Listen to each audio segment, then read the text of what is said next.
Most natural disasters give us a little warning. A storm gathers, the earth trembles, a siren wails.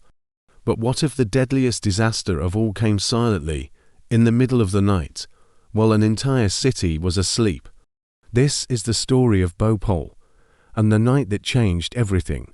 It all started with a factory. In the heart of Bhopal, India, a sprawling chemical plant owned by Union Carbide produced a pesticide called 7.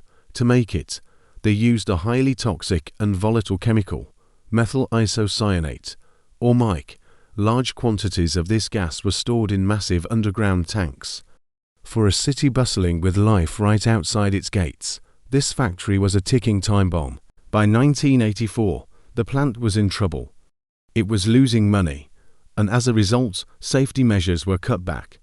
Key systems designed to prevent a catastrophe, like the refrigeration unit meant to keep the mic cool and stable, were shut down to save money. Other safety devices, like the vent gas scrubber and the flare tower, which were supposed to neutralize any escaping gas, were either under-maintained or completely out of service. The warning sirens were even turned down. The company knew the risks, but the pressure to cut costs won out.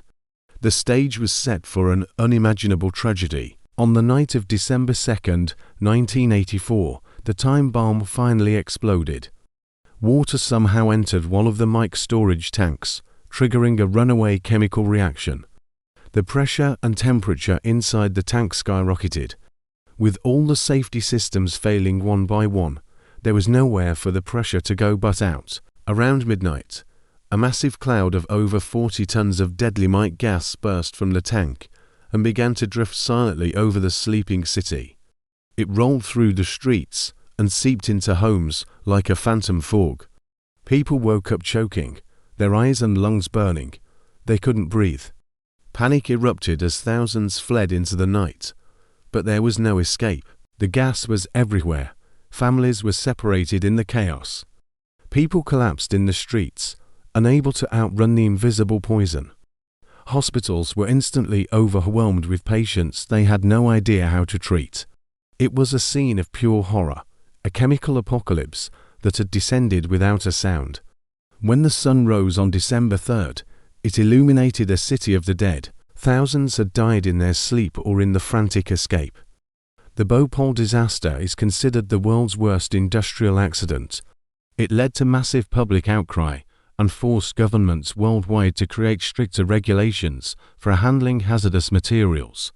In the aftermath, a legal battle for compensation dragged on 4 years. Union Carbide paid a settlement, but for the survivors, it was a fraction of what was needed and what they deserved. The CEO at the time never faced trial in India. To this day, the factory site remains a toxic wasteland, continuing to poison the soil and groundwater. The people of Bhopal are still fighting for justice, for a proper cleanup, and for the world to never forget the night that death came while they slept. Their story is a powerful reminder of the human cost of corporate negligence and the enduring struggle for accountability. Thank you for watching.